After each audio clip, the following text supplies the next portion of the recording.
In the spring of 1943, the Eastern Front stabilized into a geometry that shaped every subsequent decision. A salient around the city of Kursk pushed 150 to 200 kilometers west into German-held territory, with its northern shoulder anchored near Orel and its southern shoulder near Belgorod and Kharkiv. The winter fighting had reversed the outcome at Stalingrad, but not erased German offensive capacity.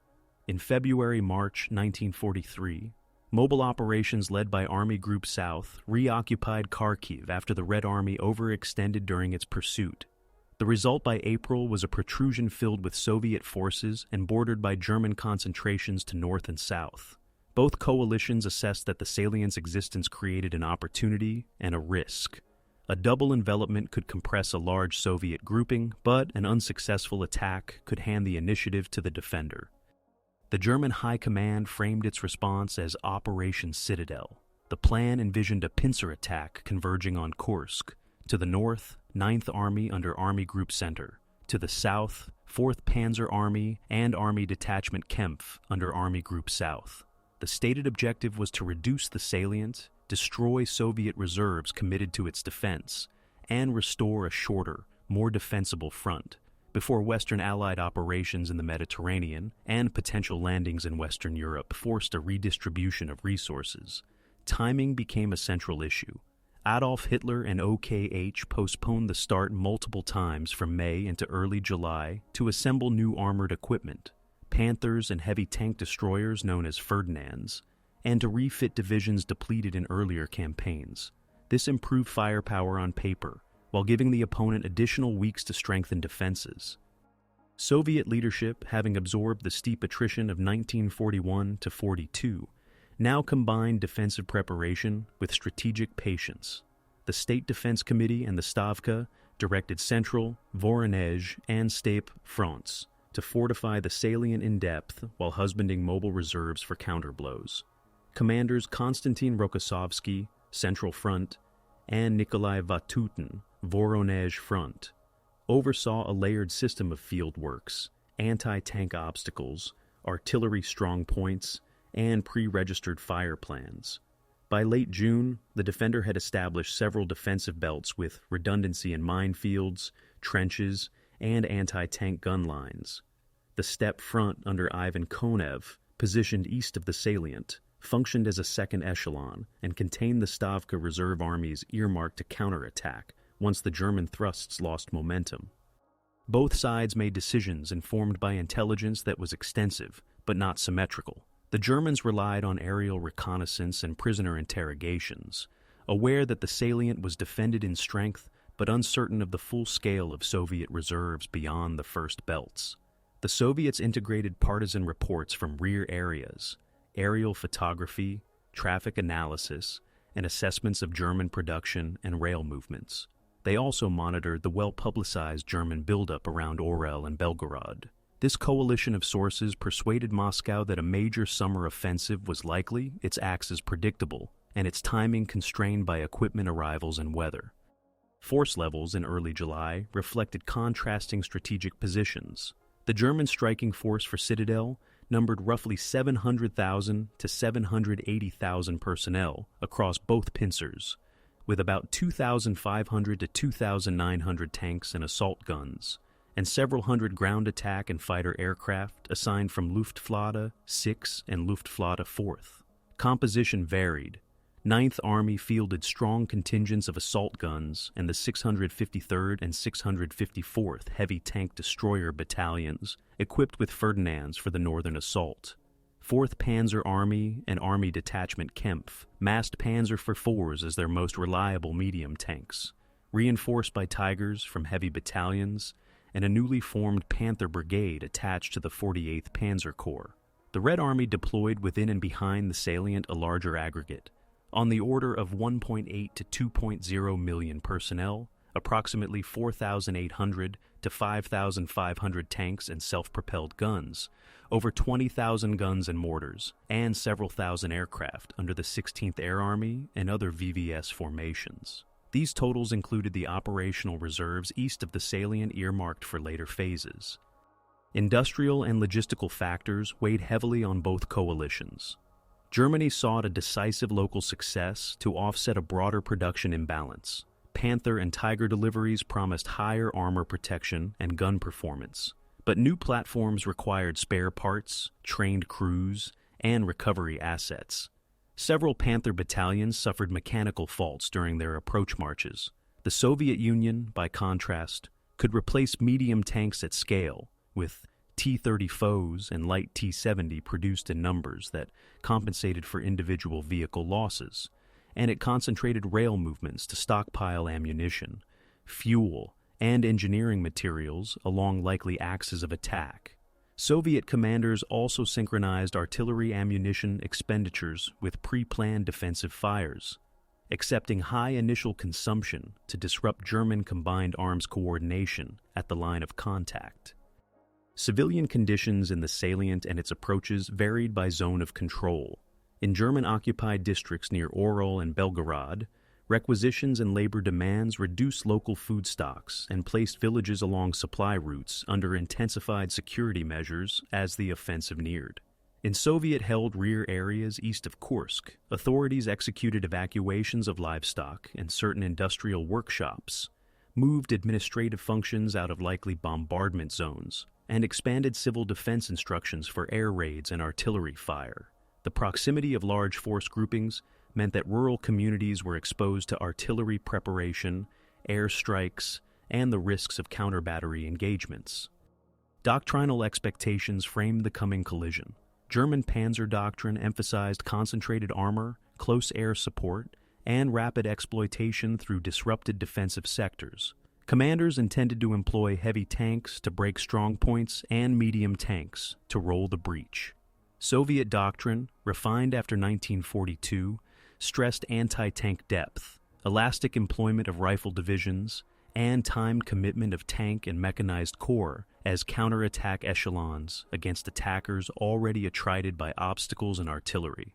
Both sides planned to fight a battle of synchronization, artillery with armor, air with ground maneuver, reserves with tactical opportunity, rather than to rely on a single decisive thrust. The public narratives that would later crystallize around Prokhorovka did not exist at this stage. Participants on each side assessed the situation through operational mathematics. Distances, rates of advance, daily fuel allocations, and replacement inflow.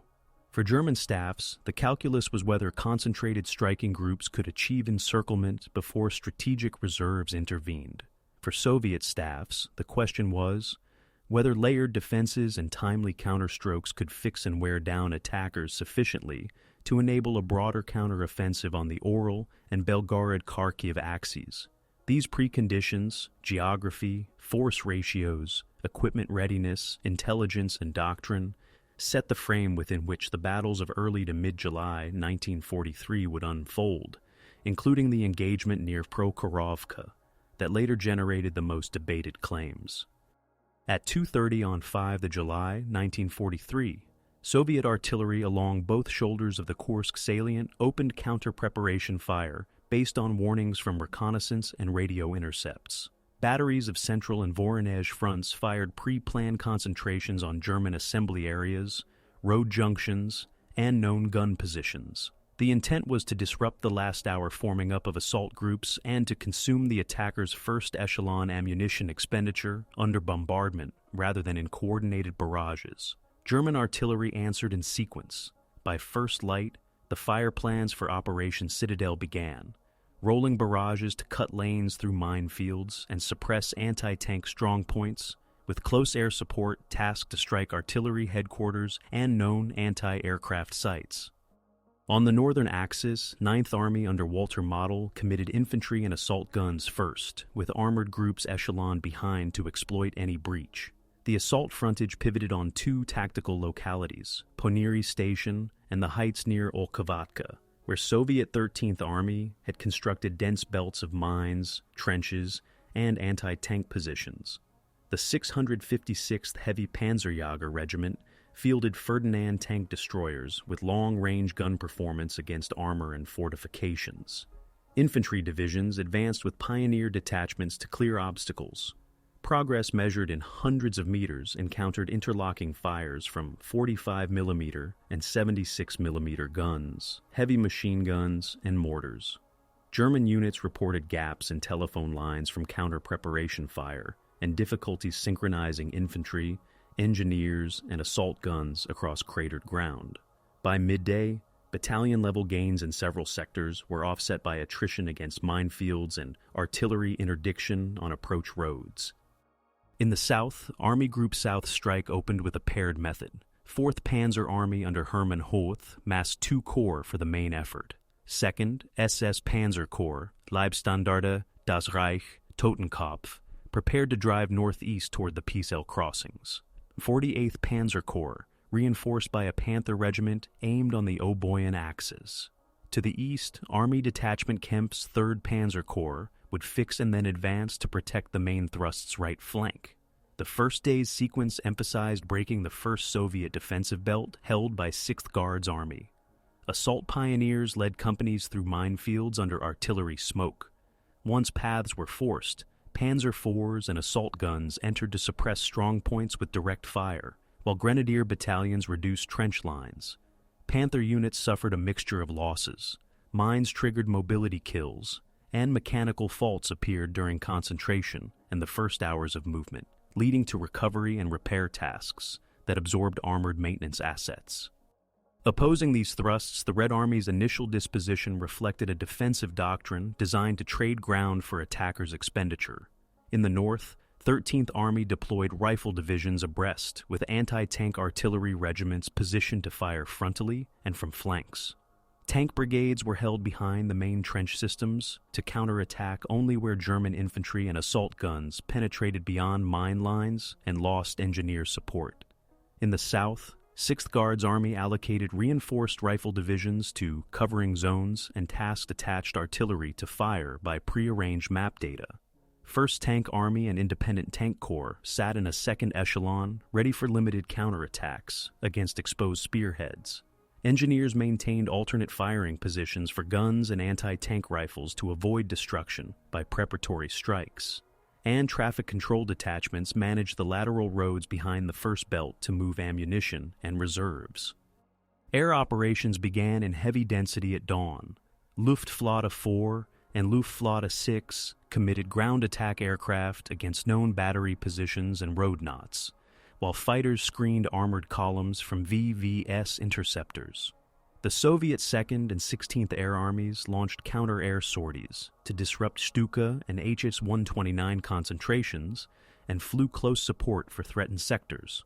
Over both shoulders, air units executed several hundred sorties by mid-morning, rising further by evening. Escort assignments were frequently retasked to deal with interceptors appearing over the main assault corridors.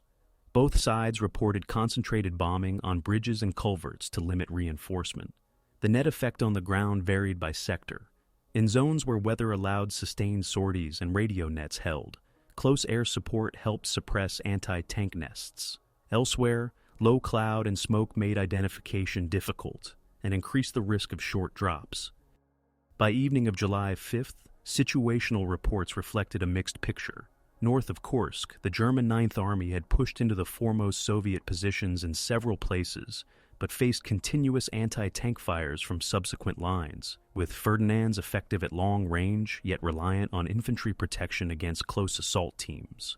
South of Kursk, 2nd SS Panzer Corps reported deeper penetrations through parts of the First Belt, seizing villages that controlled local road nets and opening corridors for continued attacks on July 6th. 48th Panzer Corps advanced more slowly on the Oboyan Road as minefields and artillery slowed the Panther Group and forced diversions onto secondary tracks. 3rd Panzer Corps on the eastern flank engaged strong Soviet positions along the northern Donets Basin and required additional engineer assets to expand bridgeheads. Civilian experience in the opening phase followed the geometry of the front. Villages inside Soviet-held belts had been partially evacuated, with civil defense posts directing remaining residents to shelters during artillery exchanges. In German-occupied rear areas near Orel and Belgorod, movement restrictions increased in the week before the offensive. During the first day, Medical stations reported a rise in wounded passing through village schools, converted into aid posts, and field gendarmerie managed road priorities for ammunition trains and bridging columns. Partisan activity targeted rail lines feeding forward depots, producing delays that staffs factored into the next day's artillery allotments. On the 6th and 7th of July, both sides adjusted. German corps shifted weight towards sectors of relative progress, concentrating artillery and assault guns on narrow fronts. In the south, Totenkopf and Leibstandarte moved to expand the wedge toward the Zell, while Das Reich fought for local heights that offered observation over Soviet rear communications. In the north, attacks renewed against Poniri and the dominant ridges, with infantry regiments rotating to maintain pressure despite losses in assault pioneer teams. Soviet commands fed rifle regiments and anti-tank reserves into threatened sectors, executed limited local counterattacks with tank brigades against spearheads that outran infantry support, and continued to mine likely detours. Artillery staffs recalculated allocation to ensure night resupply could sustain next-day fires. Fuel columns sought to keep mobile reserves at readiness for larger counterstrokes once the attackers' rate of advance fell below planned thresholds. Command structures stabilized their reporting rhythms. German daily returns summarized tank and assault gun status by category: operational, short-term repair, long-term repair, and tracked ammunition consumption for 105mm and 150mm howitzers that supported breach operations. Soviet fronts compiled loss and expenditure tables for rifle divisions and separate anti-tank regiments, mapped sectors where gun densities needed restoration, and coordinated with air armies to prioritize sorties against engineer parks and bridging assets. By August 9th to July 9th, the pattern of the opening phase had set firm contours. In the north, heavy fighting fixed around key localities with limited territorial change. In the south, the weight of the offensive narrowed into a salient where armored divisions continued to push, setting the operational preconditions for the later commitment of larger Soviet tank formations from the reserve echelons. Strategic intent for both coalitions crystallized between April and late June 1943, and it governed the later battle narratives around Prokhorovka. The German objective for Citadel was operational rather than territorial.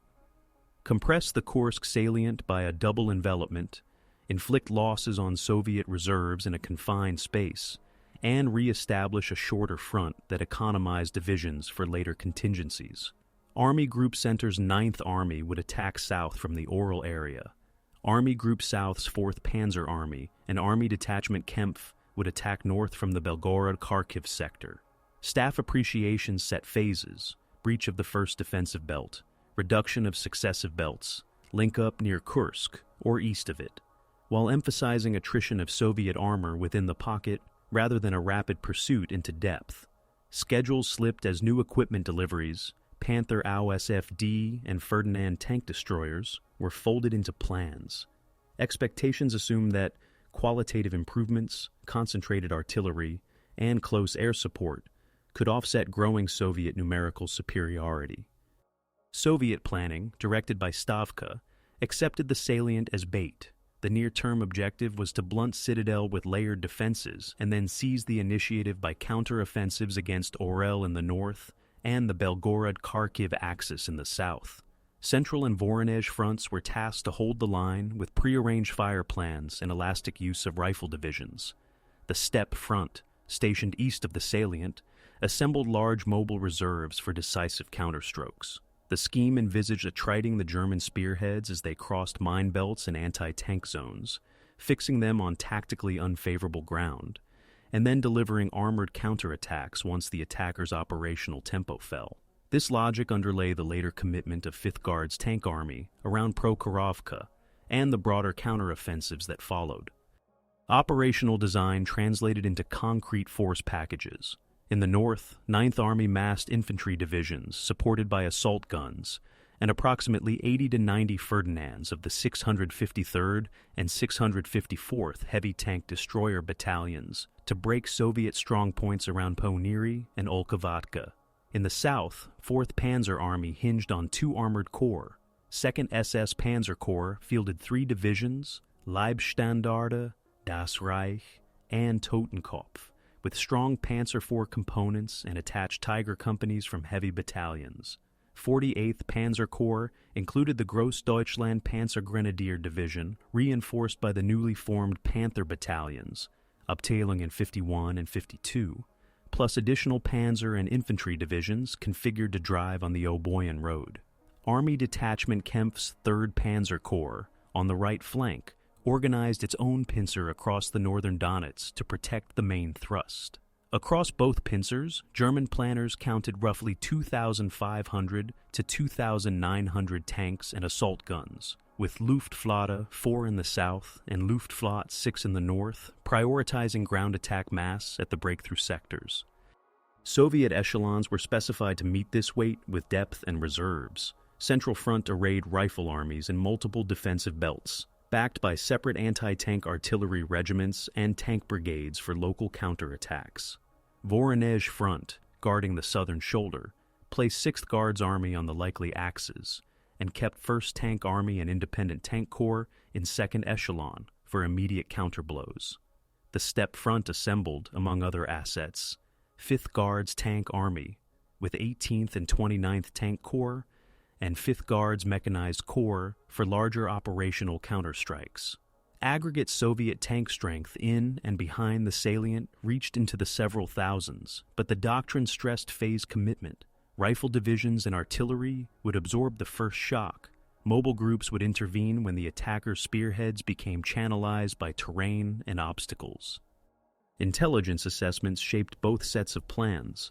German aerial reconnaissance identified trench lines, artillery positions, and mine belts, but underestimated the scale and redundancy of the defense in depth, and the number of reserves beyond the first belts.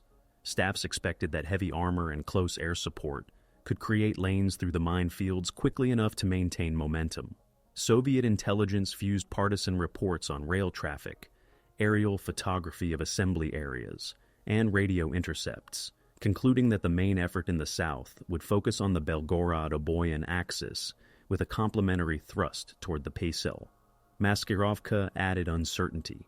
False gun positions, dummy tanks, and decoy airfields absorbed strikes and forced German targeting cycles to expand. Soviet artillery laid out pre-planned fire carpets, triggered by observation posts and radio codes, calculated to expend large ammunition stocks early to disorganize the initial assaults.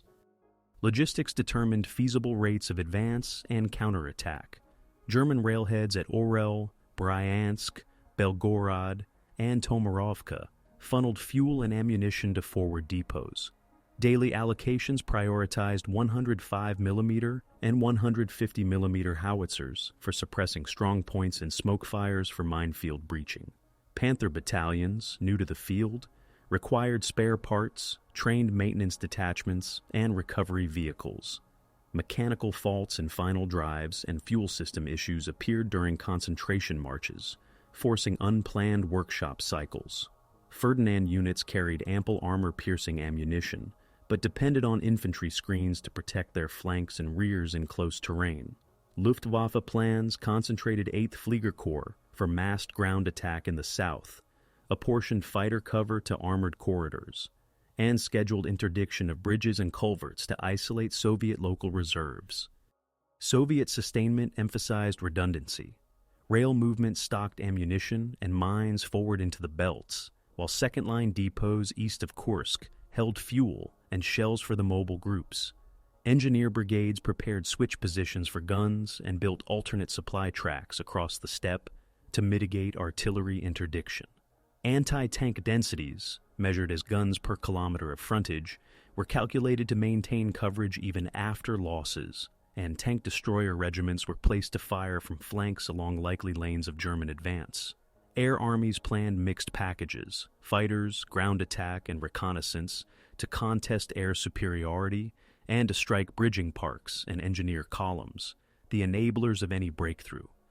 Political timelines intruded on military calendars. German leadership faced the need to demonstrate offensive capacity before Western operations demanded redeployments. Allied landings in Sicily on July 10th tightened the window for achieving results. Postponements intended to accumulate Panthers and Ferdinands also gave the defender weeks to reinforce belts, register artillery, and bring in additional tank forces.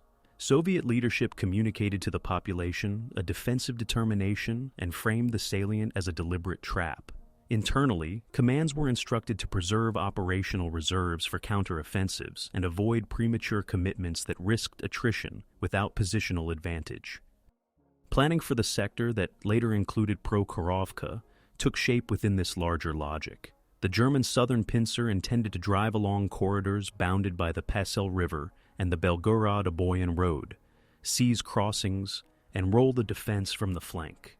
Once a wedge formed, armored divisions would pivot east, threatening Soviet rear communications around Prokhorovka station and the rail line beyond. Soviet staffs anticipated this geometry. They designated assembly areas east and southeast of the station for tank corps, plotted routes screened from observation, and coordinated with rifle armies to maintain mine barriers on the shoulders of any German salient. The expectation was not an immediate tank versus tank charge in open ground, but a series of timed counterattacks into a congested battle space where obstacles, short fields of fire, and artillery concentrations would shape outcomes. Miscalculations existed on each side. German staffs overestimated the rate at which heavy armor could convert breaches into operational depth against a defense designed to elasticize and refit nightly. They also assumed that integrating new platforms would improve combat power faster than it would impose maintenance and training burdens. Soviet staffs, while correctly forecasting the axes, sometimes underestimated the tactical effects of German direct fire suppression from assault guns and Tigers against strong points, and the survivability of German combined arms groups under concentrated artillery. These reciprocal errors would matter when mobile reserves met attacking spearheads near Prokhorovka, where terrain, timing, and command decisions turned strategic intent into a crowded and costly engagement whose later representations diverged from the staff work that produced it.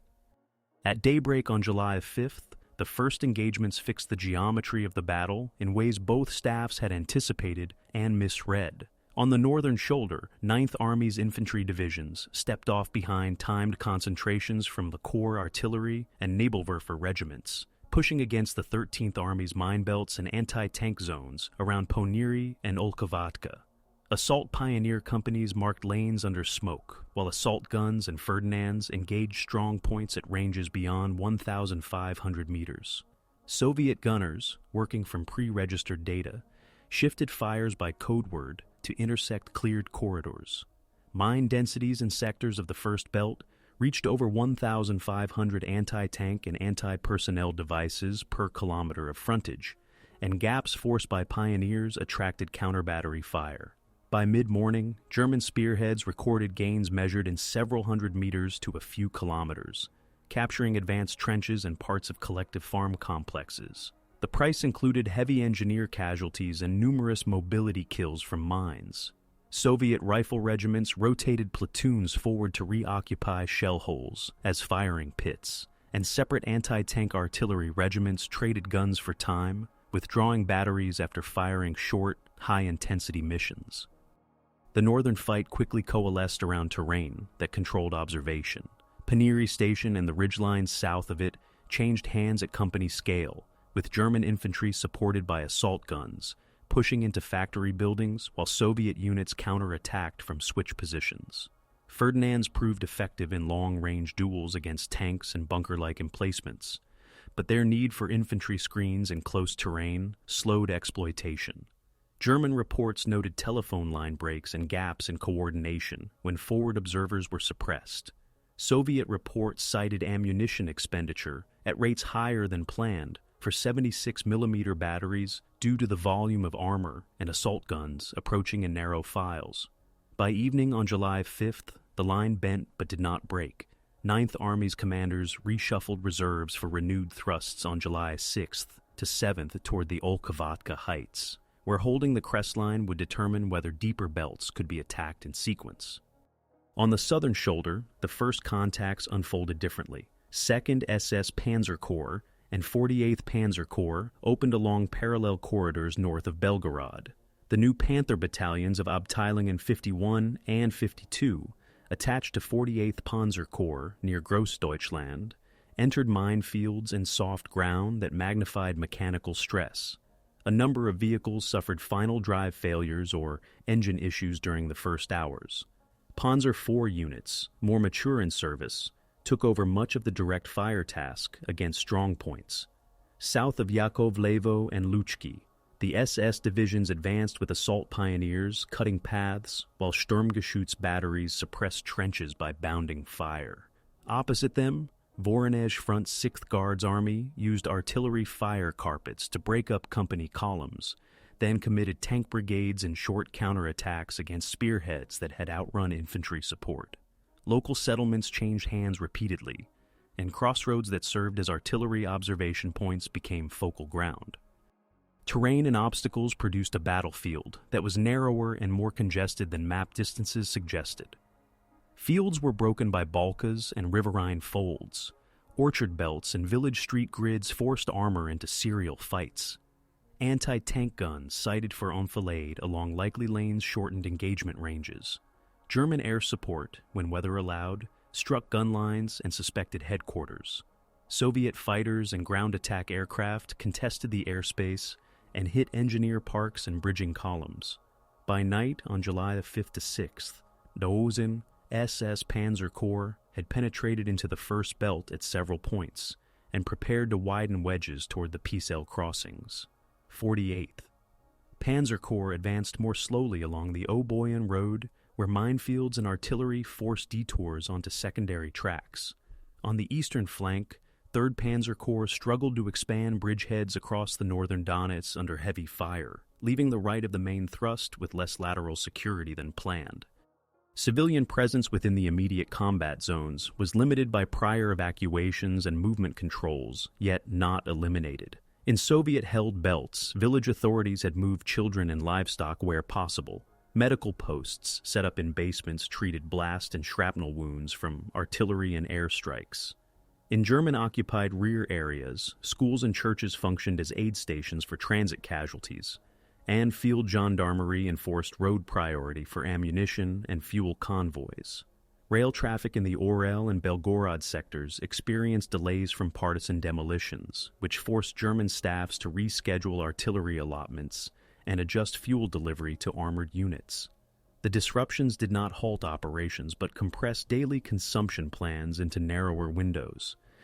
The second and third days brought adaptation.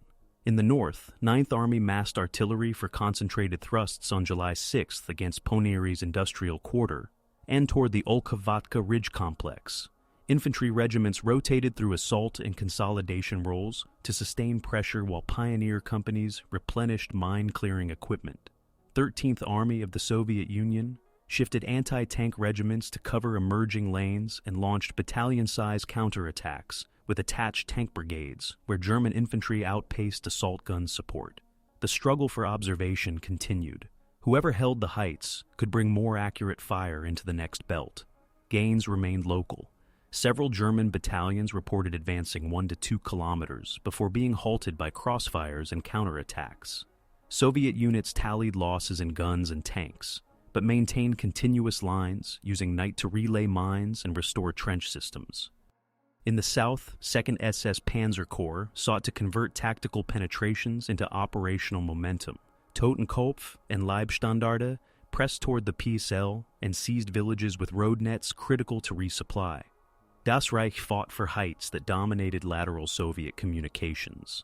Counterattacks by 1st Tank Army and Independent Tank Corps attempted to strike flanks of wedges. Some achieved temporary halts. Others encountered concentrated German anti-tank fires from deployed guns and Tigers covering lanes. 48th Panzer Corps reported growing Panther numbers in repair parks and a corresponding reliance on Panzer IVs and assault guns for the Oboyan axis. The cumulative effect by July 7th was a deepening southern salient whose shoulders remained contested and whose floor was increasingly congested with wrecks, damaged vehicles awaiting recovery, and engineer detachments trying to widen tracks under fire. Air power varied day to day but remained intense. Luftflotte 4 and the Soviet 2nd Air Army Each flew several hundred sorties daily over the southern sector, with spikes during ground pushes. Bombing of bridges on the Pisel and tributaries aimed to limit Soviet reinforcement. Reciprocal strikes targeted engineer crossings and supply nodes in the German rear. Both sides reported friendly fire incidents in smoke and dust conditions, and expected risk in crowded air-ground environments. Neither coalition achieved sustained air supremacy, but both achieved local air superiority in windows that correlated with ground advances or with successful defensive stabilization. Unexpected outcomes emerged from the interaction of new equipment and prepared defenses. Ferdinand units in the north inflicted losses at range and helped neutralize bunker-like positions, yet their absence of bow machine guns and early configuration increased vulnerability when Soviet infantry reached close assault distances. Panther formations presented strong frontal firepower where mechanical availability held, but the learning curve for crews and maintenance detachments constrained tempo. On the Soviet side, pre-planned artillery expenditure for the first 2 days ran higher than forecast in sectors of heaviest pressure, forcing resupply columns to run under interdiction sooner than scheduled. Tank brigades committed in piecemeal fashion sometimes struck exposed German spearheads effectively. Elsewhere, they entered narrow corridors covered by direct fire weapons and suffered vehicle losses without positional gain. By August 9th to July 9th, the first phase yielded an outline that would govern subsequent decisions. The northern pincer had advanced into the first and, in places, the second defensive belt, but had not secured the key heights that would permit rolling reduction. The southern pincer had driven deeper, creating a wedge oriented toward the Psel and the rail line east of Prokhorovka, yet its flanks demanded continuous attention, and its main exploitation assets were partially tied up in repairs and recovery. Soviet commands retained substantial reserves in the steppe front and prepared to commit them at a time and place where German spearheads were channelized. Civilians in both rear areas adjusted to a sustained tempo of movement restrictions, air alarms, and medical traffic. The first engagements thus set both the opportunities and the constraints for the battles that would bring larger armored groupings into contact near Prokhorovka, where terrain, timing, and force composition would decide outcomes more than popular images of a single mass charge. Between 9 and 11 July, the tempo increased and margins for error narrowed. In the north, 9th Army concentrated additional artillery to force the Olkovatka heights, while rotating worn assault battalions out of Poniri. Regiment groupings committed on frontages as narrow as 1 to 2 kilometers to build local superiority of guns per kilometer from roughly 50 to over 100, but counter-battery fire and mine relaying by 13th Army cut momentum. German returns listed Ferdinand availability fluctuating between 2/3 and 3/4 of authorized strength due to mine damage and maintenance. Soviet reports noted anti-tank gun densities restored nightly, and new mine rows extended behind threatened sectors. Gains remained limited to pockets measured in hundreds of meters, and the fight for observation points continued with high expenditure of 105mm and 150mm ammunition. The crisis formed in the south. 2nd SS Panzer Corps widened its wedge north of Belgorod toward the Pisel, with Leibstandarte and Totenkopf pushing on the river line, and Das Reich holding ground that covered lateral roads. By 9th July, forward elements had reached the approaches to key settlements controlling crossings and high ground. 48th Panzer Corps on the Oboyan axis reported operational Panthers dropping below half by evening due to mines and mechanical faults, leaving Panzer IVs and assault guns to carry the advance. On the right flank, 3rd Panzer Corps expanded bridgeheads over the northern Donets, but did not generate the pace needed to relieve pressure on the salient's shoulder. Voronezh Front fed rifle and anti-tank units into the shoulders and executed short tank counterattacks, where German columns narrowed.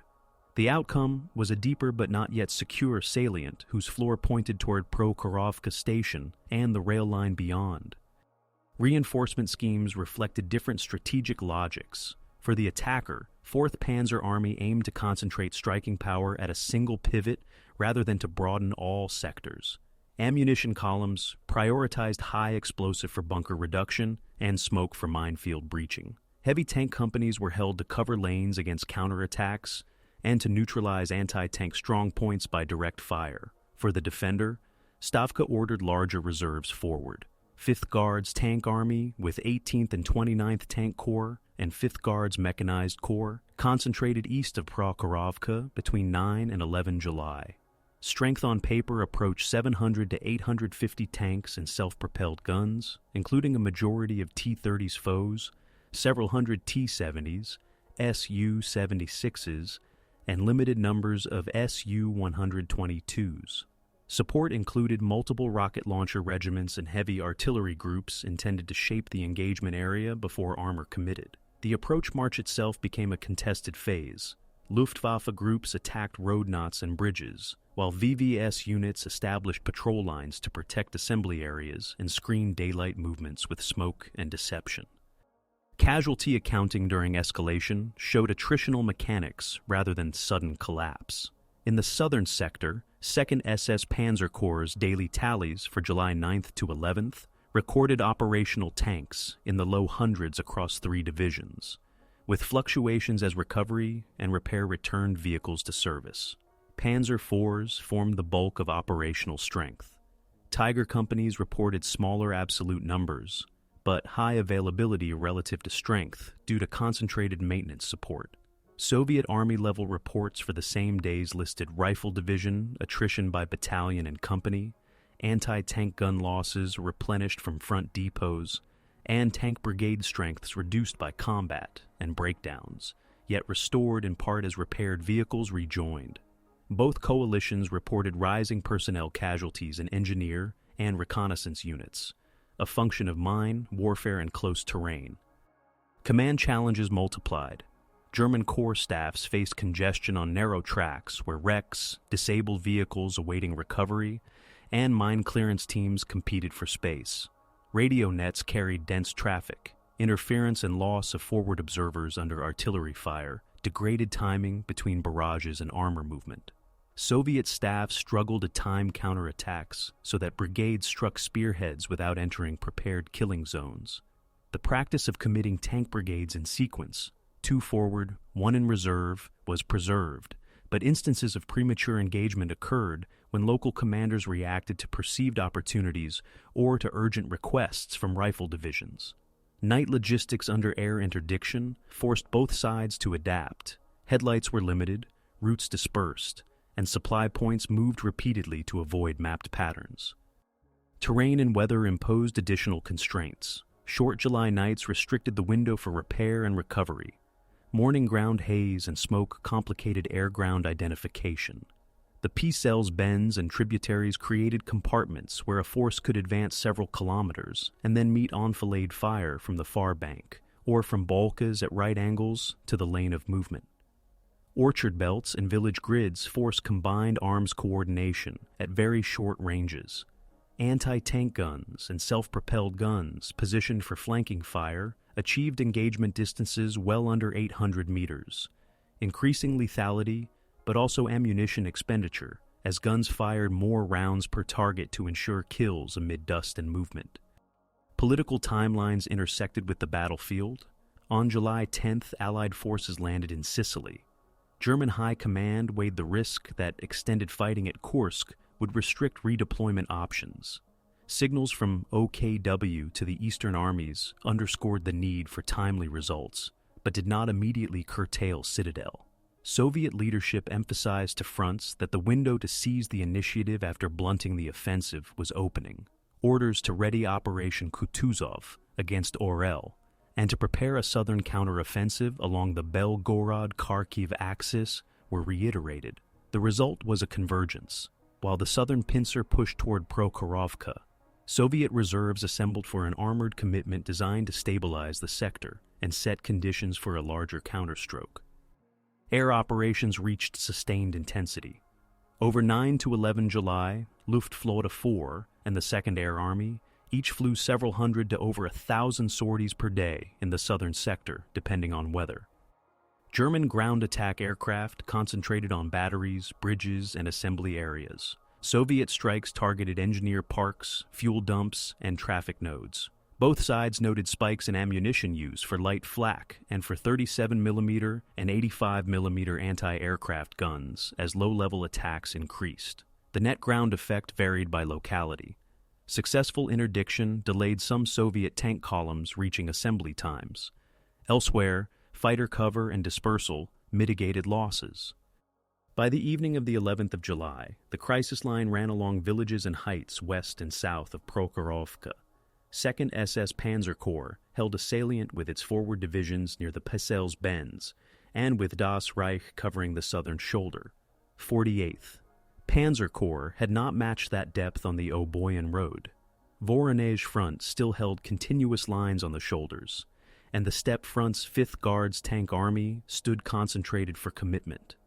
Comparative strength at the decisive area thus converged. German armored groups with several hundred operational tanks and assault guns positioned for a push toward the rail line.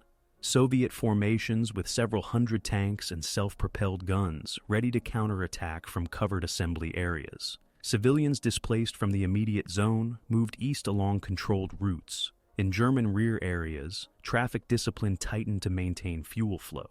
The escalation phase ended with both coalitions poised to commit large mobile forces into a restricted battle space around Prokhorovka, where interaction of terrain, timing, and combined arms integration would determine outcomes that later narratives often simplified into a single charge. At first light on the 12th of July, 1943, the southern corridor reached its highest intensity. 2nd SS Panzer Corps oriented on the rail line east of Prokhorovka, with Leibstandarte and Das Reich south of the Psiel, and Totenkopf holding and expanding a bridgehead north of the river. Opposite them, 5th Guards Tank Army under Pavel Rotmistrov concentrated 18th and 29th Tank Corps and 5th Guards.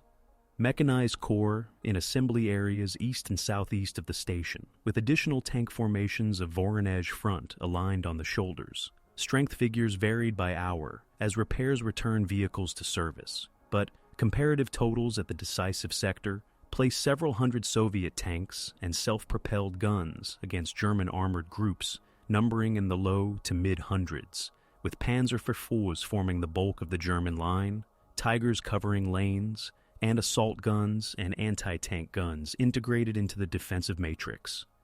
Rotmistrov's directive was a meeting engagement designed to force short-range combat.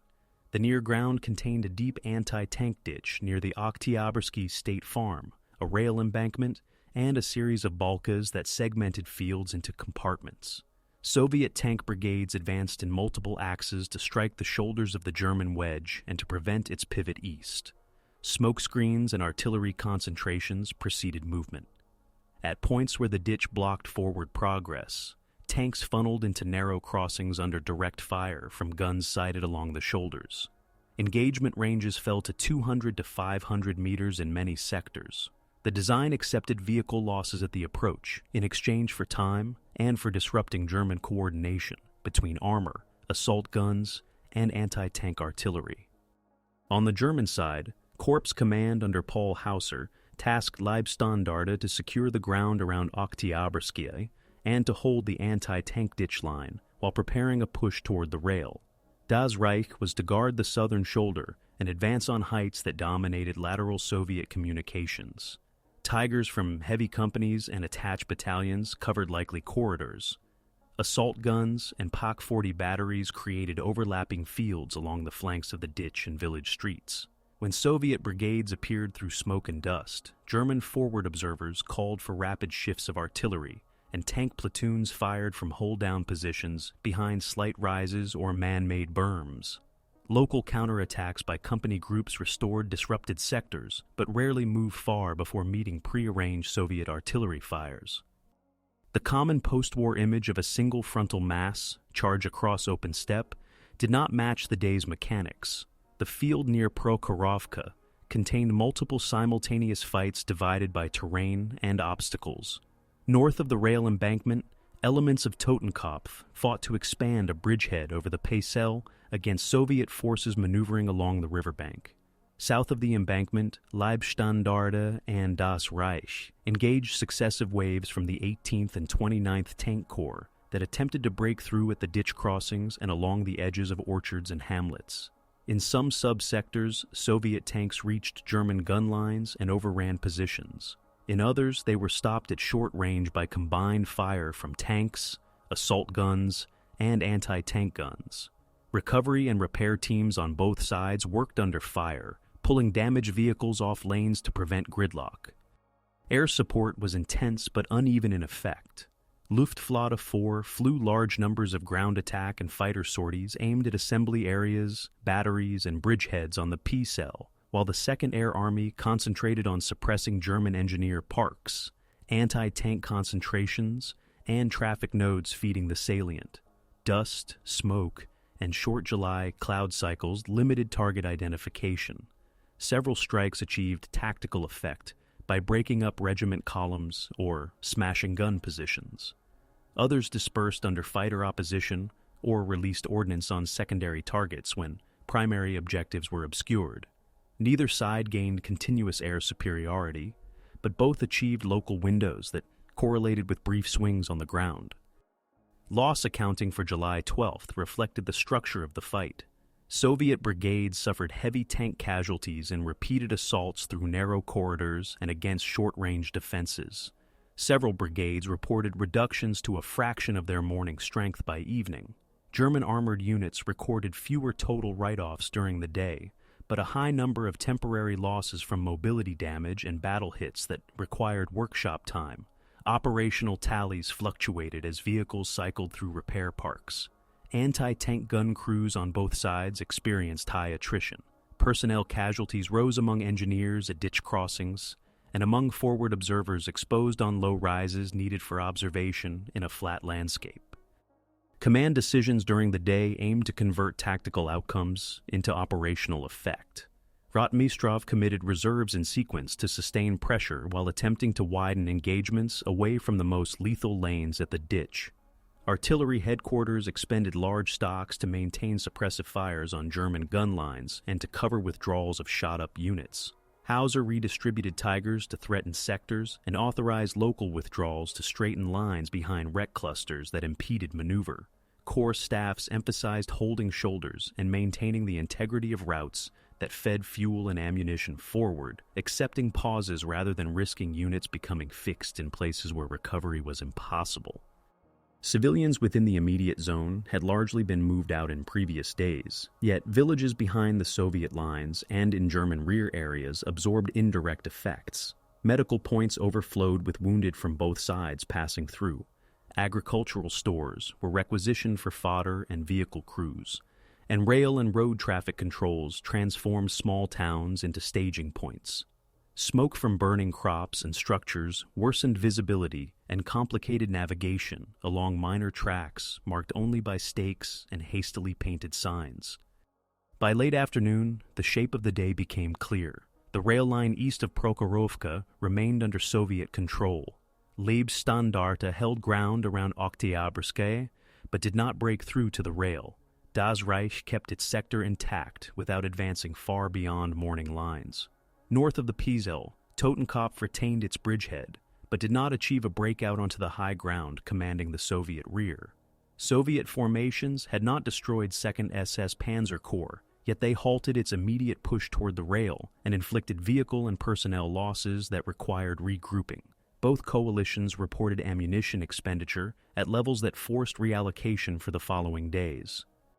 The peak at Prokhorovka therefore produced a mutual constraint rather than a decisive collapse. For the attacker, the corridor narrowed into a battle space where obstacles and short fields of fire reduced the advantage of long-range gunnery and increased reliance on methodical combined arms drills under continuous artillery and air interference. For the defender, the cost of close-range counterattacks was high, but the operational aim, preserving the rail line and preventing an eastward pivot, was achieved for the day.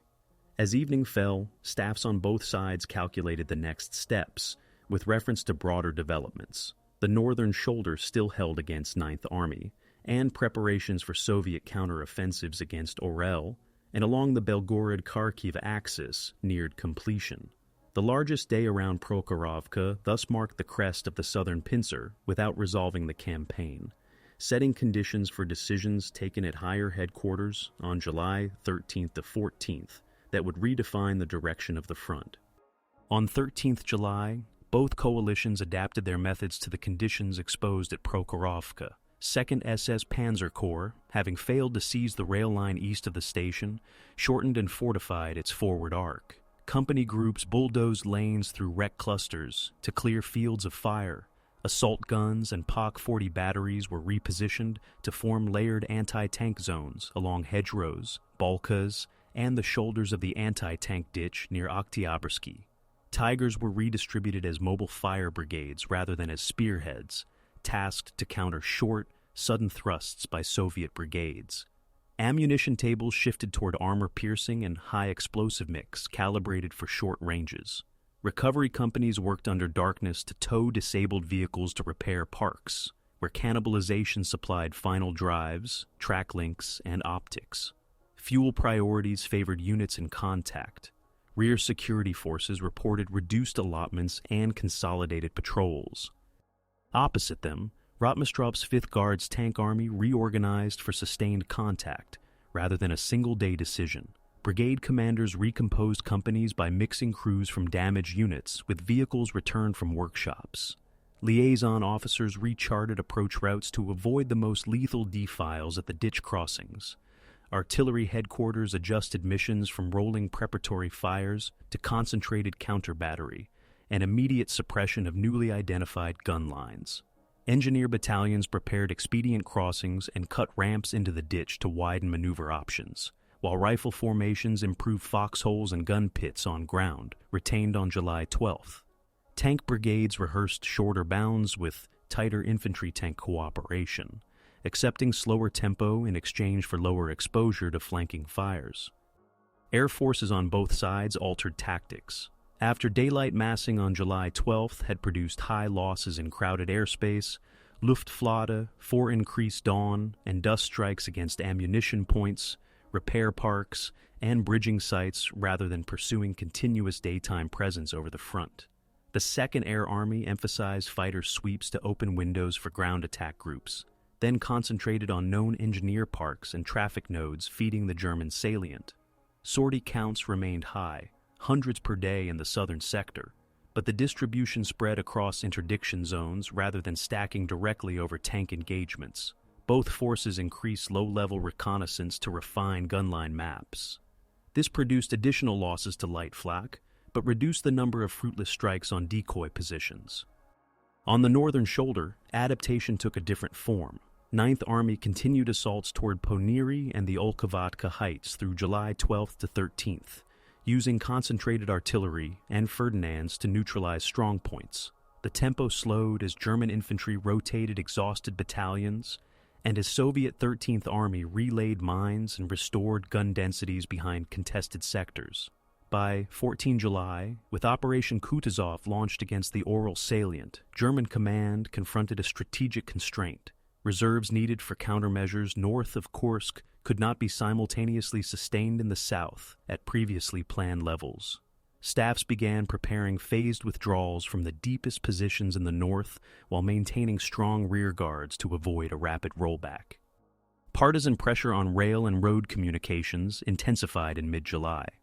Demolitions on lines feeding Orel, Bryansk, and Belgorod created repair cycles that forced rerouting and reduced train densities. German traffic control units reported delays measured in hours, turning into full-day slips for some ammunition consignments. Artillery staffs recalibrated fire plans to match deliveries. Soviet rear services faced their own disruptions from air interdiction and congestion. The attempt to move several hundred tons of ammunition nightly to Voronezh front's artillery groups required dispersal onto secondary tracks and extensive camouflage. Smoke pots screened vulnerable road knots at first light and dusk to complicate aerial spotting. Morale and discipline underwent visible adjustments at unit level. German companies issued standing orders for immediate digging in upon halts, even for pauses of less than an hour. Vehicle crews stockpiled sandbags and spare track links on hulls to marginally increase frontal protection, accepting weight penalties. Soviet brigades instituted stricter march discipline, with interval markers and limited radio chatter to reduce detection and collision risks in dust and smoke. Commanders on both sides visited line units to restate aims in operational rather than symbolic terms. hold the shoulders, maintain mobility corridors, preserve combat power for the next phase. Leave rotations were curtailed. Medical chains adjusted evacuation routes to avoid predictable choke points repeatedly struck by artillery or air. Innovation and improvisation affected fire distribution. German assault guns, operating in pairs or platoons, adopted prearranged sectors with overlapping arcs to defeat thrusts by T-34s trying to break into gun lines. Infantry attached to Ferdinand companies carried additional anti-infantry weapons to compensate for the vehicle's limited close defense capability. Soviet anti-tank regiments resighted 45mm and 76mm guns to fire into the flanks of lanes rather than frontally. Su-76 groups were used to deliver rapid indirect fire on assembly points before displacing to avoid counter-battery. Rocket launcher regiments deployed deeper to improve survivability, accepting longer times on target and the need for improved liaison with observers. Resource management dictated tempo. German fuel columns, constrained by interdiction and by the need to prioritize combat troops, reduced deliveries to non-essential rear movements. Ammunition stocks for 105mm and 150mm howitzers remained adequate but no longer supported wide front barrages. Instead, corps artillery fired shorter, more intense missions. Soviet depots east of Kursk released additional tank and gun replacements, but workshop backlogs lengthened as damage shifted from repairable mobility hits to structural and turret ring damage requiring longer cycles. Spare parts for radios, optics, and track assemblies became critical on both sides. Cannibalization increased, and vehicles awaiting major repair were stripped more aggressively. Command and control adapted to electronic warfare realities. German radio nets, congested on July 12th, introduced stricter procedures and alternate frequencies to preserve priority for forward observers and company commanders. Soviet fronts reinforced landline communications to artillery and used runners for short-distance message passing in zones where shelling repeatedly cut wires. Both sides updated recognition measures to reduce friendly fire. On several sectors, colored panels or flares were standardized for specific hours and formations. Civilians reacted to the prolonged, methodical rhythm. In Soviet-administered rear villages, labor brigades widened medical stations and turned communal buildings into rest points for marching units. Harvest plans were rewritten as fields in the forward zone burned or became contaminated by munitions. Livestock displaced earlier were driven farther east. In German rear areas, requisition officers consolidated supply depots, and village elders were tasked with organizing repair labor for damaged bridges and culverts. Evacuations continued along regulated corridors, with checkpoints enforcing movement priorities. By 14 to 15 July, in the Prokhorovka sector, the Tisa SS Panzer Corps maintained a defensible arc, but did not regain momentum toward the rail. Totenkopf, north of the Pisel, held a reduced bridgehead under constant artillery and counterattack pressure. Several attempts to enlarge it met prepared gun lines and mine barriers. South of the river, Leibstandarte and Das Reich executed limited local thrusts to straighten frontage and destroy Soviet footholds near the ditch, then reverted to firepower-heavy defense. Rotmistrov's army kept up pressure with battalion and regiment-sized probes, pressing wherever reconnaissance identified thinly held positions, but avoided re-entering the most costly lanes en masse. The front thus settled into a pattern where resistance and adaptation, more than sudden breakthrough, governed outcomes. Both sides preserved combat potential, while higher headquarters weighed the growing demands of operations beyond the immediate battlefield. The strategic pivot occurred not at a single point on the map, but through the cumulative effect of these adaptations. The German southern pincer could hold ground. It had won but required time and resources to convert it to a base for renewed advance. Those resources were increasingly claimed by the northern crisis around Orel and by broader theater priorities after July 10th. The Soviet side stabilized the Prokhorovka corridor and learned to meter armor and artillery in ways that conserved strength for offensive plans forming to the north and south. In this phase, partisan activity, logistical recalibration, and tactical learning shifted the operational balance without overt spectacle, setting the preconditions for the decisions and movements that would redefine the campaign in the following days. The turning point emerged from converging pressures between July 12th and July 17th. In the north, Operation Kutuzov opened against the Oral salient on July 12th, with multiple Soviet armies striking 2nd Panzer Army and 9th Army's rear areas.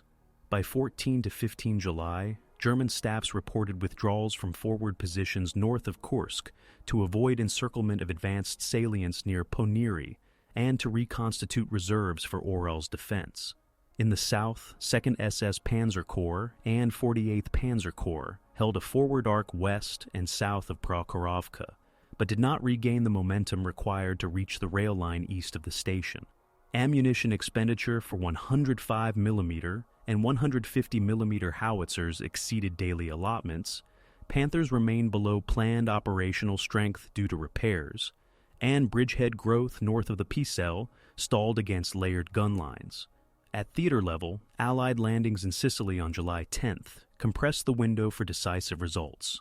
On 13 to 16 July, directives from OKW and OKH increasingly framed Citadel's continuance against the risk of a simultaneous crisis in Orel and demands for mobile forces elsewhere. Command choices on both sides reflected these constraints. On 13 to 14 July, German corps in the Prokhorovka sector shifted from daily offensive pushes to firepower-heavy active defense. Tigers redeployed to counter likely axes. Pot fronts were thickened along balkas and the anti-tank ditch, and assault guns occupied pre-surveyed hold-down points covering crossings and village approaches. Engineering resources prioritized recovery and route maintenance rather than further breaching. Soviet commands rebalanced from repeated regiment-sized assaults to probes, counter-battery, and timed local attacks designed to erode the forward arc, while husbanding armor for the next operational phase. 5th Guards. Tank Army recomposed brigades by integrating repaired vehicles, improved infantry-tank coordination at short bounds, and widened artillery interdiction against German repair parks and traffic nodes. Air operations adjusted in parallel. Luftflotte 4 shifted weight toward interdiction of ammunition, points, bridges, and assembly areas at dawn and dusk to reduce losses in the dense daytime flak and fighter environment. The 2nd Air Army emphasized fighter sweeps that opened short windows for ground attack groups to strike engineer parks and gun lines. Daily sortie totals in the southern sector remained high, commonly in the hundreds, but were distributed across interdiction belts instead of being stacked directly over tank engagements. Tactical effect appeared in slowed Soviet resupply to assembly areas east of Prokhorovka, and in delayed German ammunition deliveries to corps artillery, producing narrower firing windows on both sides. The decisive movement occurred at the level of theater decision. On July 17th, German High Command ordered the suspension of Operation Citadel. The immediate rationale combined the northern crisis at Orel, the need to prepare for Allied actions in the Mediterranean, and the assessment that further gains around Prokhorovka would demand time and ammunition stocks no longer assured. Implementation followed in stages. Totenkopf contracted its bridgehead north of the Pisel under artillery pressure. South of the river, Leibstandarte and Das Reich straightened their frontage and pulled back from the most exposed salients around the anti-tank ditch to defensible lines tied to village street grids and balkas. Recovery units evacuated repairable vehicles. Guns and ammunition were redistributed to cover likely Soviet axes. Soviet commands recognized the inflection. Voronezh Front and Steppe Front increased pressure by coordinated artillery and limited armor thrusts to fix the withdrawing units while preserving strength for planned counteroffensives. Artillery groups shifted from day-long barrages to precisely timed concentrations that targeted road knots and rear guards during relief and passage of lines moments. Tank brigades avoided the previously lethal defiles at Oktyabrski, and instead probed secondary tracks and orchard belts where German direct fire lines were thinner. The aim was not immediate deep exploitation. Mine belts, wreck clusters, and covered gun lines still barred rapid movement, but to convert the attackers' operational pause into a broader rollback once northern and southern strategic operations synchronized. In parallel, the narratives that later crystallized around Prokhorovka began to diverge from staff returns compiled during 12 to 17 July. Post-war accounts often presented the 12th of July as a single mass tank charge across open steppe, with losses counted in several hundred vehicles per side in a single day. Contemporary documents from both coalitions depict a different pattern: simultaneous compartmented engagements divided by an anti-tank ditch, a rail embankment, balkas, and village grids. Short engagement ranges commonly 200 to 500 meters, and attrition dominated by repeated Soviet assaults through narrow crossings and by German combined gun lines designed for short-range defeat. German armored formations reported fluctuating operational counts driven by repair and recovery cycles rather than immediate write-offs. Soviet brigades recorded steep daily reductions in runners followed by partial restorations as workshops returned vehicles to service. The turning point, therefore, did not hinge on a singular annihilating clash, but on a command decision that froze further German offensive development at the moment when Soviet reserves remained intact for counteroffensive employment. Civilian conditions tracked this shift. In Soviet-administered rear areas east of the salient, evacuation corridors stayed active, but administrative attention moved from sheltering bombardment to supporting large troop movements. Road control points extended hours, field bakeries increased output, and local labor brigades expanded medical stations. In German-occupied districts toward Belgorod, requisition and movement controls tightened as units prepared to disengage. Village schools that had served as aid posts handled surges of transit wounded, while demolition teams registered bridges and culverts for contingency denial. Comparative force posture, by the evening of July 17th, underscores the transition. In the southern sector, 2nd SS Panzer Corps retained several hundred operational tanks and assault guns across its divisions, but held them in a defensive arc oriented on prepared gun lines rather than on the rail east of Prokhorovka. 48th Panzer Corps, on the Oboyan Road, continued to report reduced Panther readiness and reliance on Panzer Fivers and assault guns for line defense. Opposite them, 5th Guards Tank Army and attached formations preserved substantial armored strength. Hundreds of T-34s and T-70s, supported by Su-76 and Su-122 units and reinforced artillery, positioned for controlled pressure rather than renewed headlong assaults into the most fortified lanes. On the northern shoulder, German withdrawals to shorten the line under Kutuzov signaled that the salient's compression would be determined not by Citadel's success, but by Soviet counteroffensives unfolding in sequence. The turning point thus combined three elements: a strategic directive ending Citadel on July 17th, an operational reality in which the Prokhorovka corridor, though stabilized tactically by German active defense, no longer supported a push to the rail, and a force preservation posture by Soviet commands that held armor for the next phase. What followed, Orel's evacuation under pressure and the opening of the Belgorod-Kharkiv offensive in early August, grew directly from this week's decisions. The myth of an all-deciding single-day tank charge obscures the causality visible in returns and orders. Prokhorovka's engagements limited the attacker's options. Kutuzov forced reallocation in the north, and the 17th July suspension converted tactical stalemate into strategic reversal. The end of Citadel unfolded in stages between July the 17th and July 23rd. Orders to suspend further offensive action reached the southern pincer first. 2nd SS Panzer Corps reduced its salient south and west of Prokhorovka, evacuated repairable vehicles under night cover, and aligned along village street grids, balkas, and pre-surveyed gun lines. 48th Panzer Corps on the Oboyan axis conformed by contracting exposed arcs and establishing rear guards of assault guns and anti-tank batteries to cover road knots. Soviet formations shifted from regiment and brigade-sized assaults into pursuit drills. Reconnaissance detachments probed for gaps. Artillery targeted rear guards and crossing points, and tank brigades advanced by bound, avoiding the previously lethal defiles near the anti-tank ditch at Oktyabrski. On August 19th to 20th, Voronezh Front reported the recovery of ground east and southeast of Prokhorovka, while German reports logged demolitions of culverts ammunition transfers to rear depots, and the destruction of unrecoverable vehicles left as obstacles along narrow tracks. In the northern sector, the withdrawal carried strategic weight. Operation Kutuzov, opened on July 12th against the Ural salient, pressed 2nd Panzer Army and elements of 9th Army across multiple axes. Soviet armies widened breaches through former forward zones around Ponyri and the Olkhovatka Ridge complex. German staffs authorized stepbacks to pre-planned lines to avoid encirclement of salient tips.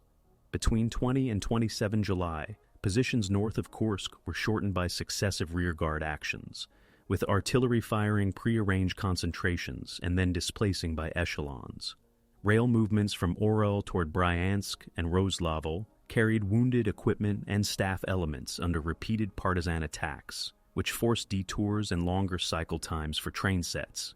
The reduction of the Ural Bulge proceeded in measured increments until the line around the city could no longer be held. Force rotations reflected theater priorities. In the south, 2nd SS Panzer Corps redistributed its divisions. Das Reich and Totenkopf reoriented to the Belgorod-Kharkiv axis, while a transfer order moved Leibstandarte out of the sector as July closed. Panthers concentrated for repair and refit in parks away from the immediate front. Panzer IVs and assault guns covered the line.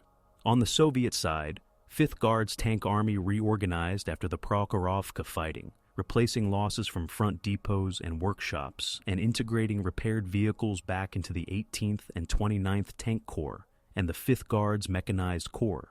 Additional armies from the steppe front moved forward, creating density behind the Voronezh front's pursuit groupings. Comparative armored strengths in late July at the southern sector thus showed defending German corps holding several hundred tanks and assault guns in dispersed strongpoints, while Soviet mobile forces built back into the mid-hundreds across multiple corps, prepared for renewed offensive action. Civilian conditions during the withdrawal phase exhibited two distinct patterns. In districts re-entered by Soviet authorities east of Prokhorovka and along the northern shoulder, immediate tasks included mine clearance, restoration of wells, and reopening of limited rail service for medical evacuation and supply. Local administrations documented damage to collective farms and workshops, registered displaced persons, and began reassigning labor to bridge and road repair. In German-administered rear areas west of Belgorod and toward Kharkiv, evacuation protocols prioritized wounded, specialized maintenance equipment, and ammunition. Village elders were ordered to assemble carts and draft animals for haulage. Demolition details prepared bridge charges with delayed fuses to deny crossings during pursuit. The culmination of the withdrawal in the north came on August 5th, when Ural was evacuated by German forces and entered by Soviet units. On the same day, Belgorod changed hands in the south as part of the opening of the Belgorod-Kharkiv offensive. Moscow marked the dual capture with an artillery salute, inaugurating a practice that would accompany later major successes. These events formalized the end of the Citadel phase and the beginning of sequential Soviet offensives that aimed to push the front toward the Dnieper. The territorial shift between mid-July and early August measured over 100 kilometers on several axes and removed the Ural salient as a staging base. For German staffs, the new line required redistribution of dwindling mobile reserves across longer distances. For Soviet staffs, the removal of the salient shortened their lateral communications and freed formations for use southward. Loss accounting in the aftermath followed institutional methods rather than public narratives. German Corps compiled end-of-July returns by category: operational, short-term repair, long-term repair, and total write-offs for tanks and assault guns. Infantry and pioneer battalions reported personnel strengths reduced by weeks of mine warfare and close assaults. Soviet fronts aggregated daily brigade and division reports into rolling strength tables, noting tank brigades that had fallen below half strength, and listing artillery regiments by gun availability after expenditure and losses. The pattern on both sides emphasized repair and recovery cycles. Many vehicles classified as out of action on July 12th to 14th were returned to service days later. Others shifted from repairable to write-off as structural damage became apparent.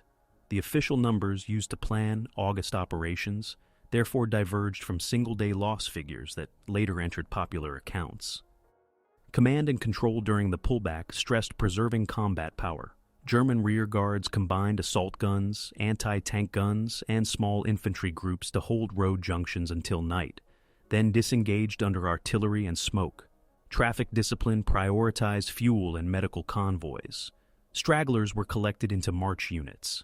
Soviet pursuit protocols limited night advances to routes cleared of mines and booby traps, with engineer battalions leading and light tanks or armored cars following to exploit. Artillery shifted emphasis from preparatory fires to interdiction of withdrawal routes, aiming to break up passages of lines and to isolate company and battalion-sized elements. Air operations focused on bridges and choke points. Luftflotte foresought to slow pursuit by striking crossings and column heads, while the 2nd Air Army pursued retreating columns and attacked repair parks. Sortie density remained high, but increasingly supported interdiction and movement rather than a search for decisive air-ground annihilation. The Belgorod-Kharkiv offensive, opened on August 3rd, converted the local withdrawals around Prokhorovka into a broader retreat for Army Group South's northern flank. Soviet orders combined 1st Tank Army, 5th Guards Tank Army, 5th Guards Army, and other formations to break through between Belgorod and Tomarovka and to take Kharkiv. German defenses sought to hold successive lines based on rivers and urban strongpoints, while rotating thinned mobile divisions to stiffen threatened sectors. Through mid-August, Soviet forces pressed across multiple axes, and on 23 August, Kharkiv was entered after days of urban fighting that reduced block-by-block control. With Kharkiv lost and Orel gone in the north, the Kursk Bulge ceased to exist as an operational concept. The front had moved, and the initiative had shifted in ways that could not be reversed by local counterstrokes. For the population, the immediate consequences included shortages, displacement, and the hazards of a landscape saturated with munitions. Minefields laid and relayed through July remained active. Engineer units prioritized main roads and approaches to towns, leaving fields and secondary tracks hazardous for months. Food stocks requisitioned earlier left gaps that had to be filled by emergency distributions and by the rapid reactivation of bakeries and millworks. Medical stations reported a mix of combat casualties and civilian injuries from unexploded ordnance. Administrative records logged the recovery of rail wagons, locomotives, and agricultural machinery hidden during the occupation, along with inventories of structures destroyed or requisitioned. The operational ledger by late August showed both coalitions altered by the withdrawal phase. German armored divisions retained experienced crews and a core of serviceable vehicles, but faced growing maintenance backlogs, fuel constraints, and competing demands from other theaters. Soviet fronts increased their capacity to synchronize artillery, armor, and engineers in stepwise offensive operations, and held the initiative to choose axes and timing. In purely geographic terms, the line had shifted markedly west. In operational terms, the defender's ability to mount large, deliberate offensives under its own timetable had expanded. The immediate aftermath around Prokhorovka thus connected directly to the broader withdrawals and captures that followed. The sector's stabilization on July 17th, the loss of Orel and Belgorod on August 5th, and the fall of Kharkiv on August 23rd, together redefined the front for the campaigns to come. The legacy of Prokhorovka consists of intertwined military outcomes, archival numbers, and memory practices that grew apart over time. In immediate operational terms, the engagements on July 12th to 16th prevented two SS Panzer Corps from reaching the rail line east of the station, and coincided with Stavka's shift to counter-offensives. Citadel ended by order on July 17th. Orel was evacuated on August 5th. Belgorod and Orel fell the same day. Kharkiv followed on August 23rd. In this sequence, Prokhorovka was a tactical crest inside a larger operational reversal. The attacking force held parts of its July gains, but no longer possessed the ammunition, repair time, or theater freedom to renew a push. The defending side preserved enough armored strength to support subsequent operations. This framework situates the battle as a limiter of options rather than a single-day decision that destroyed one side's armored arm. Numbers entered public consciousness through a different path. Early Soviet-era publications presented Prokhorovka as the largest tank clash of the war, with claims of more than 1,000 tanks on the field, and several hundred German vehicles destroyed in a day. These totals conflated wider sector strengths with the subset that fought at short ranges near the anti-tank ditch, the rail embankment, and the P-cell bends on July 12th. Archival returns released later indicate that 5th Guards Tank Army concentrated several hundred tanks and self-propelled guns for the sector, but not all fought simultaneously in one ground compartment. 2nd SS Panzer Corps fielded armored groups in the low to mid-hundreds in the same period, distributed across subsectors with differing terrain. Loss reporting followed institutional categories. Soviet brigades recorded high daily reductions in runners, with many vehicles later repaired. German units reported smaller single-day write-offs, but numerous temporary losses cycling through recovery parks. When comparing figures, the category distinction matters. Destroyed at the scene, out of action pending repair, or returned to service after days in workshops yield different totals for the same day. The historiography widened after the 1990s as more archives opened and researchers cross-checked strength and loss tables with aerial photography, unit diaries, and recovery records. Studies argued that the classic image of a frontal mass charge across open steppe was an oversimplification. The field was segmented by a deep anti-tank ditch near Oktyabrski, a rail embankment, balkas, and village street grids. Engagement ranges frequently fell between 200 and 500 meters. Many Soviet assaults funneled through narrow crossings. Many German defensive fires came from prepared lines, integrating tanks, assault guns, and towed anti-tank guns. The result was a series of compartmented fights where local successes and setbacks coexisted, and where wreck clusters formed physical obstacles that influenced subsequent movements. Comparative loss reconstructions derived from these sources generally show Soviet single-day tank losses on July 12th in the low to mid-hundreds with a significant repair share, and German total write-offs for the day in much lower single or low double digits, with a larger pool temporarily non-operational. These ranges diverge from mid-century public figures, but align with workshop and status returns used for operational planning. Doctrinal lessons flowed in both directions. For German commands, the day confirmed the value of layered short-range anti-tank zones under combined arms control and the risks of committing new platforms without full maintenance depth. Panthers offered strong frontal performance but required reliable final drives, trained recovery, and spare parts stocks. When these were insufficient, operational availability fell even with modest battle damage. For the Red Army, Prokhorovka underscored the cost of repeated frontal assaults into prepared gun lines and the importance of artillery suppression, infantry-tank coordination, and maneuver to avoid the most lethal approaches. Subsequent operations in August and September featured more stepwise artillery preparation, greater use of night reliefs, and tighter engineer reconnaissance of obstacles before tank corps commitments.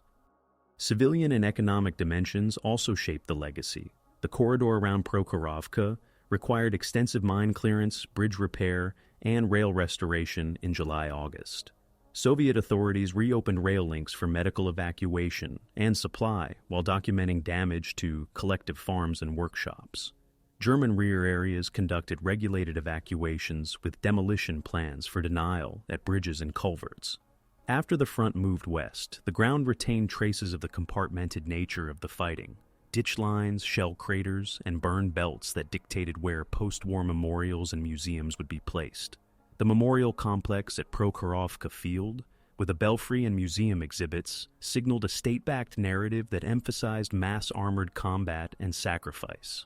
Annual commemorations reinforced this framing, while scholarly works, including those using aerial imagery and archival returns, introduced a parallel discourse focused on operational mechanics and loss categorization. International comparisons adjusted the episode's place within the wider war. The clash around Prokhorovka is one of several large armored confrontations in 1943, but its operational effect must be seen in conjunction with Kutuzov in the north and the Belgorod-Kharkiv offensive in the south. The sequence shortened Soviet lateral communications, removed the Orel salient as a staging base, and opened paths toward the Dnieper. For the German side, the end of Citadel and the following withdrawals increased demands on mobile formations, which now had to cover longer fronts while facing rising maintenance burdens and competing theater priorities. This reallocation, rather than a single annihilating day, explains the shift in initiative observed in late summer 1943. Public memory and scholarly debate therefore coexist. School textbooks, films, and site commemorations often retain simplified images that communicate scale and resolve. Academic studies stress that scale does not equate to simultaneity, and that operational results stemmed from attrition across days and from a theater decision on July 17th that froze offensive development. Both strands reference real elements of the event: dense armor concentrations, heavy losses, and strong symbolic weight on the one hand, compartmented terrain, short-range engagements, and institutional loss accounting on the other. The most robust accounts present both, noting where categories differ and how figures were derived. The event's significance lies in three durable conclusions. First, Prokhorovka marked the culmination of the southern pincer and demonstrated the limits of attacking into layered defenses when theater conditions constrained time and resupply.